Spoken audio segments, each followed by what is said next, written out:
दोस्तों, अंतरिक्ष में एलियन की खोज के लिए हम कई सालों से सिग्नल दाग रहे हैं, मगर अभी भी हमें कोई स्ट्रॉन्ग सिग्नल नहीं मिला है जो हमें एलियन सभ्यता का पता बता सके। लेकिन दोस्तों, new scarf radio sensitive telescope जो एक बहुत ही पावरफुल टेलीस्कोप है और ये लगातार मिल्की वे पर रिसर्च कर रहा था। उसने मिल्की वे पर रिसर्च करते करते कई सारे स्ट्रॉन्ग सिग्नल्स को अंतरिक्ष से आते हुए रिकॉर्ड किया, पर ये सारे सिग्नल किसी एक अननोन सोर्स से आ रहे हैं। पहली बार वैज्ञानिकों ने ऐसे रेडियो सिग्नल को रिकॉर्ड किया जो हमें किसी ग्रह के बारे में या फिर किसी तारे के बारे में नहीं बताते, बल्कि अगर इन रेडियो सिग्नल्स को हम रिकॉर्ड कर पाते हैं तो हम पूरी गैलेक्सी के बारे में पूरी जानकारी निकाल पाएंगे।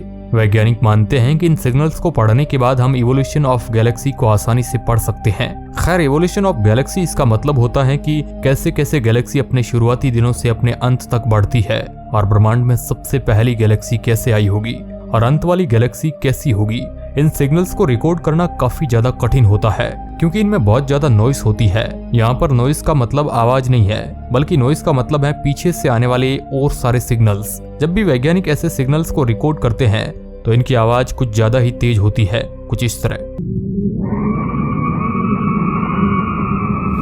हमारे ब्रह्मांड में न जाने कितने सारे तारे बनते हैं और न जाने कितने सारे तारे मरते भी रहते हैं, लेकिन आज तक वैज्ञानिकों को यह पूरी तरह से क्लियर नहीं हुआ है कि आखिर तारे बनते और मरते कैसे हैं। भले ही हमारे पास एक से एक अच्छी थ्योरी मौजूद हो, लेकिन उनमें भी कोई ना कोई एक ऐसी गलती निकल जाती है जो पूरे सिस्टम को हिला देती है। आज के इस वीडियो में हम आपको इन्हीं सिग्नल्स से जुड़ी हैरान कर देने वाली जानकारी देंगे। इतना ही नहीं, हम आपको तारों से रिलेटेड भी कुछ ज्यादा ही मिस्टीरियस जानकारी आज इस वीडियो में देने वाले हैं, तो आप इस वीडियो के अंत तक जरूर बने रहिएगा।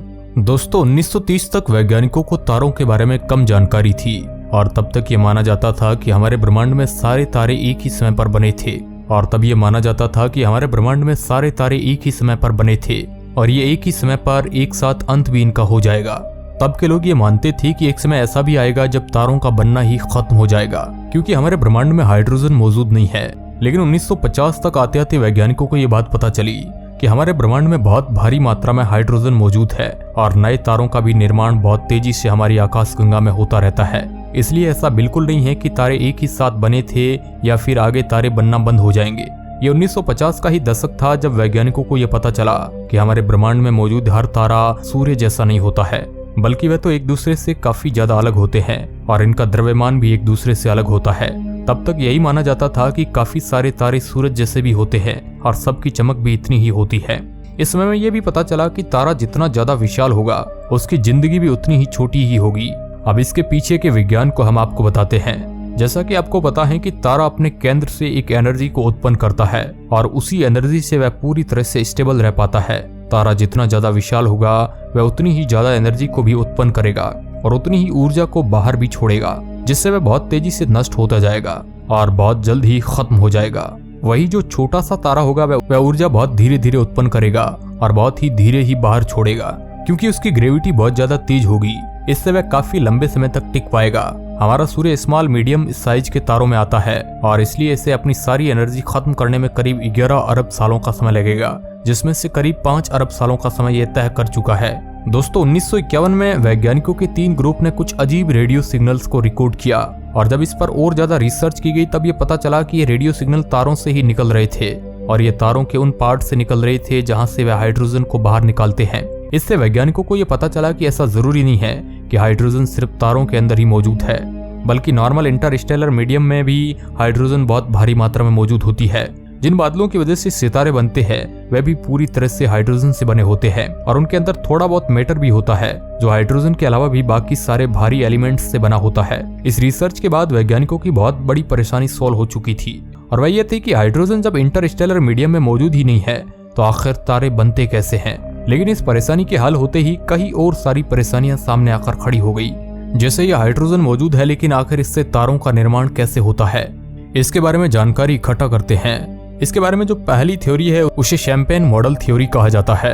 ऐसा क्यों है वह आपको थोड़ी देर में ही पता चल जाएगा। इस थ्योरी के मुताबिक हमारे ब्रह्मांड में जितने भी हाइड्रोजन के आइटम इधर उधर मौजूद है वह गुरुत्वाकर्षण की वजह से धीरे धीरे एक दूसरे के पास आते रहते हैं। एक समय ऐसा आता है जब वह विशालकाय बादल में बदल जाते हैं, लेकिन अभी भी तारे बनने में सक्षम नहीं होते हैं वे। अब क्योंकि हाइड्रोजन एक बहुत ही छोटा मॉलिक्यूल है, इसलिए इसके अंदर ज्यादा एनर्जी भी नहीं होती है और ये दूसरे आइटम पर टकराने पर भी कुछ ज्यादा एनर्जी रिलीज नहीं करता, इसलिए इसके आसपास का तापमान काफी ज्यादा ठंडा रहता है। जब ऐसे ही कई सारे हाइड्रोजन के एटम आपस में मिल जाते हैं तो वे आसपास के एरिया को और भी ज्यादा ठंडा कर देते हैं और उसकी डेंसिटी को बढ़ा देते हैं।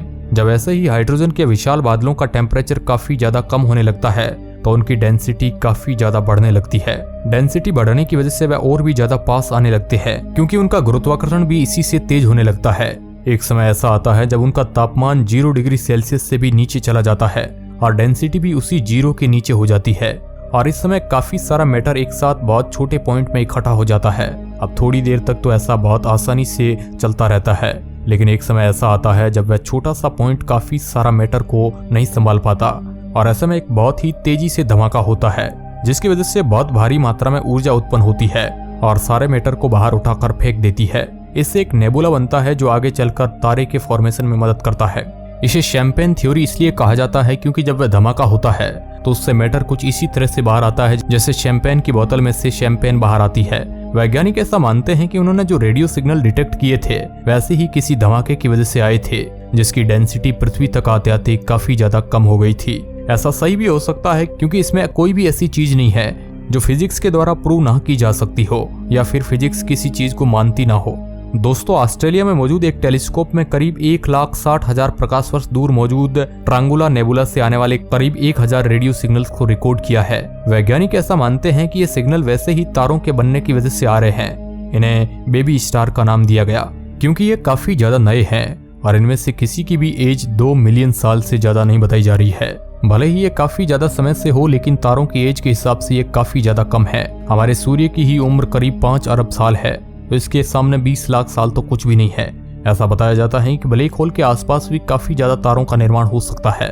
ब्लैक होल अपने अंदर से काफी सारे जेट को बाहर छोड़ते हैं जिनमें काफी ज्यादा एनर्जी होती है और वह करीब 5000 प्रकाश वर्ष तक ऊपर और नीचे की दिशा में जाते रहते हैं। वहां तक जाने की गति भी प्रकाश की गति के आसपास ही होती है, और ये जैसे जैसे दूर जाते हैं और घोर अंतरिक्ष में आगे बढ़ते जाते हैं वैसे वैसे इनका तापमान भी काफी ज्यादा कम होने लगता है, और जैसे ही तापमान में एक निश्चित ड्रॉप आता है वैसे ही ये धीरे धीरे तारों का निर्माण करने लगते हैं। दरअसल इनके आसपास मौजूद हाइड्रोजन इनकी तरफ खींचने लगती है, जिसकी वजह से छोटे छोटे स्ट्रक्चर बनने लगते हैं और फिर गुरुत्वाकर्षण की वजह से यही स्ट्रक्चर आपस में मिल जाते हैं और एक विशाल तारे का निर्माण कर लेते हैं। ये तो काफी दूर की बात है, लेकिन हमारी पृथ्वी से काफी पास भी एक जगह मौजूद है जहाँ पर काफी सारे तारों का निर्माण होता है। इस जगह का नाम है M51 और इसे आकाशगंगा की स्टार फैक्ट्री भी कहा जाता है क्योंकि यहाँ पर बहुत सारे तारों का निर्माण होता है।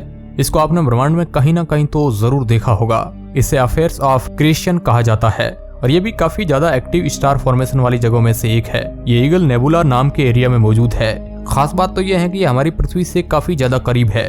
ईगल हमारी पृथ्वी से मात्र 5700 लाइट ईयर की दूरी पर है, यानी अगर हम लाइट की स्पीड से वहां पर जाने की कोशिश करते हैं तो हमें 5700 सालों का समय लगेगा। तो वैसे तो काफी ज्यादा है, लेकिन अगर ब्रह्मांड की लेवल पर देखा जाए तो ये कुछ भी नहीं है। इसके बाद आता है एक और बादल जो हमारी पृथ्वी से मात्र 1300 प्रकाश वर्ष की दूरी पर मौजूद है और इसका नाम है ओरिन नेबुला।